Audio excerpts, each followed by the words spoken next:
Hello students, I am Dr. Neera Kumari, once again here before you with a new poem, A Thing of Beauty by John Keats. A thing of beauty is a joy forever. Now let's know first about the poet. The poet John Keats was born on 31st October 1795 and died on 23rd February 1821 at the age of 25 due to tuberculosis. He was an English romantic poet. He was one of the main figures of the second generation of romantic poets along with Percy B.C. Shelley. Although he was trained for being a surgeon, he devoted himself wholly to poetry. He is called to be a sensuous poet. His poems are rich in sensuous appeal.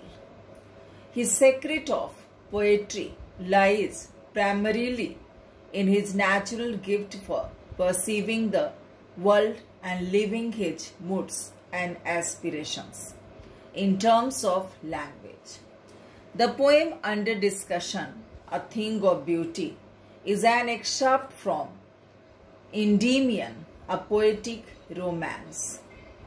The poem is based on a Greek legend in which Endymion, a beautiful young shepherd and poet who lived on Mount Latmus, had a vision of Cynthia, the moon goddess. The enchanted youth resolved to see her out and so wandered away through the forest and down under the sea. Now the theme of the poem. A beautiful thing is a great source of eternal joy. Its loveliness grows with the passage of time. Its impact never fades away. It has an everlasting effect on the heart and mind. It is as soothing as a cool shade. It never passes into nothingness. It gives us good health, sound sleep and mental peace. So this is the theme of the poem. A beautiful thing is a great source of eternal joy.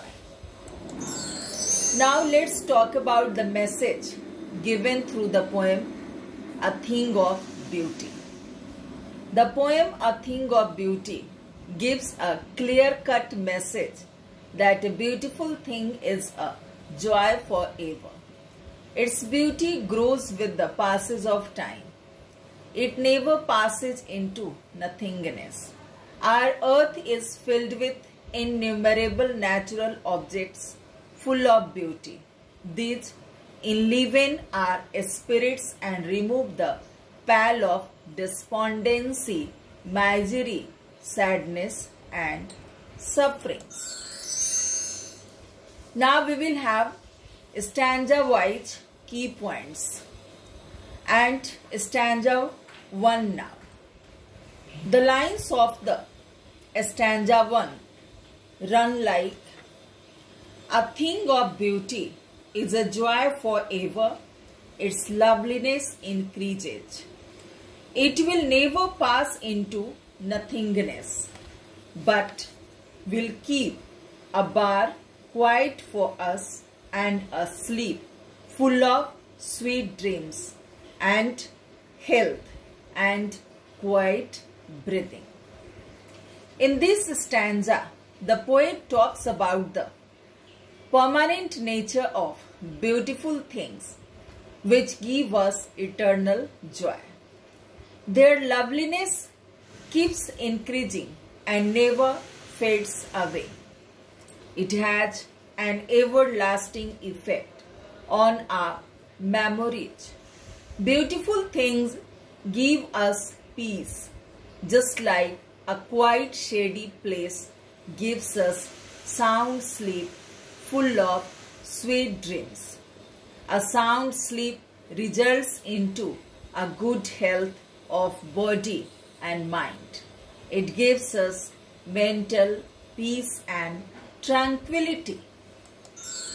Now stanza 2, and the lines are, therefore on every morrow are we wreathing a flowery band to bind us to the earth, spite of despondence, of the inhuman dearth of noble natures, of the gloomy days, of all the unhealthy and over-darkened wage made for our searching. Yes, in spite of all, some shape of beauty moves away the pall from our dark spirits. Here in this stanza, the poet says that when we wake up the next morning after a sound sleep, the beautiful memories of the sweet dreams help us to strengthen our bond with earth. So the poet feels that every morning we prepare a wreath of flowers which bind us to the earth more strongly. Further, the poet says, in spite of hopelessness, sadness and lack of noble wage, lost faith and disappointments which result from our own deeds, some wonderful sights of nature help us to shade away sad and grim thoughts. They remove the veil of gloom, bringing about hope and optimism in our lives. So we here see that a beautiful thing is a great medicine, and it can take us out of our despondence, frustration and hopelessness, and can help us live a life full of hope and optimism. Stanza 3 now, and this stanza has the lines, such the sun, the moon, trees old and young, sprouting a shady boon for simple sheep, and such are daffodils, with the green world they live in, and clear rills that for themselves a cooling covert make. Against the hot season, the mid-forest break, rich with a sprinkling of fair musk rose blooms. In this stanza, the poet says that there are several things of beauty which can revive our moods, which can refresh us. The poet now lists the things of beauty here. He says that the sun, the moon, young and old trees which provide us shade to us and to the sheep, the daffodils, the greenery surrounding them, the cool and clear streams which provide respite in the heat of summer, and the bushes growing in the forest with musk roses blooming amidst them are all eternal sources of joys and pleasure. All these things give us immense joy and pleasure. From the sun, we get life, we get energy. The moon gives us coolness. Young and old trees give us shade. We can sit there under the shade of these trees. The sheep also can rest there. Daffodils please our mood. Greenery surrounding us and cool, clear streams. All these things give us a beautiful experience and a lot of joy and pleasure. Stanza 4 now.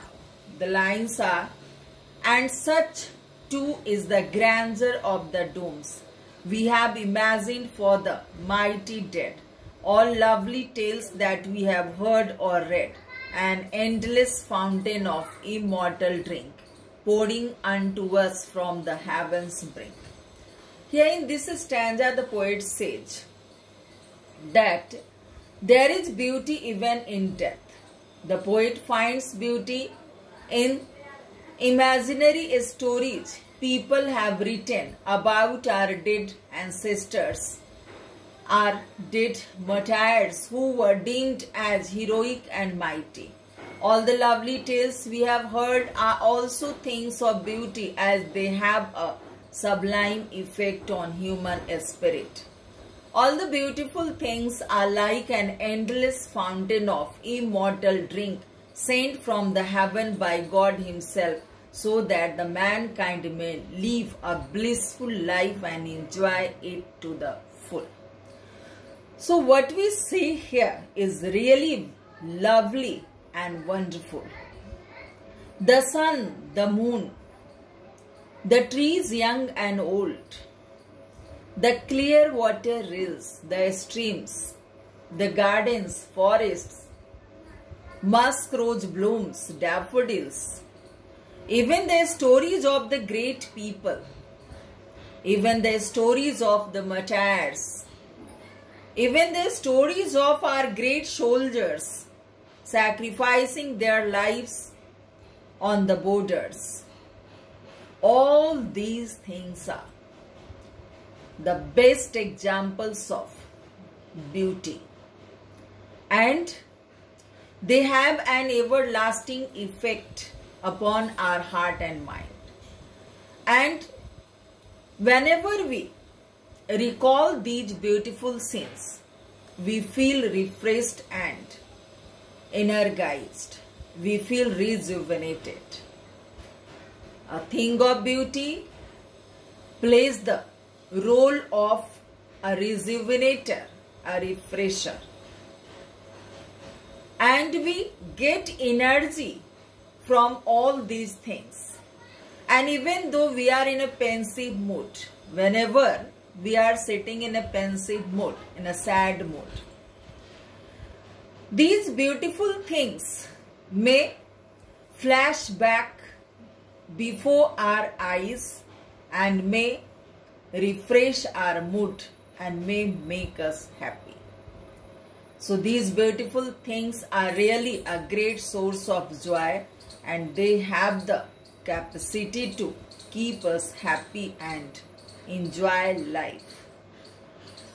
That's all regarding the stanzas, and now comes the time for talking about figures of speech. The figures of speech used here are metaphor, alliteration, imagery. I can put the examples of all these figures of speech before you. First, metaphor, and the examples used in the poem are bar quiet, sweet dreams, wreathing a flowery band, pale from our heart, an endless fountain of immortal drink. All these are the examples of metaphor used in the poem. Next one is alliteration. And here are 3 examples of alliteration used in the poem. Noble nature, N. Cooling covert, C. Band to bind, B. Imagery. And the best examples of imagery used in the poem are flowery bands, shady boon, daffodils in green world, clear rills, cooling covert, grandeur of the tomb, an endless fountain of immortal drink. Yeah, of course. Nature gives us an endless fountain of immortal drink. If we use each and every gift of nature, we can have a very healthy physical body and a sound mind. We can have a good health and a sound mind, and we can enjoy our life. It will be just like being immortal, having the immortal drink. So let us enjoy the bounties of nature and have a very healthy life, a prosperous life, a disease-free life, a problem-free life, corona-free life, and all. Thank you. God bless you all.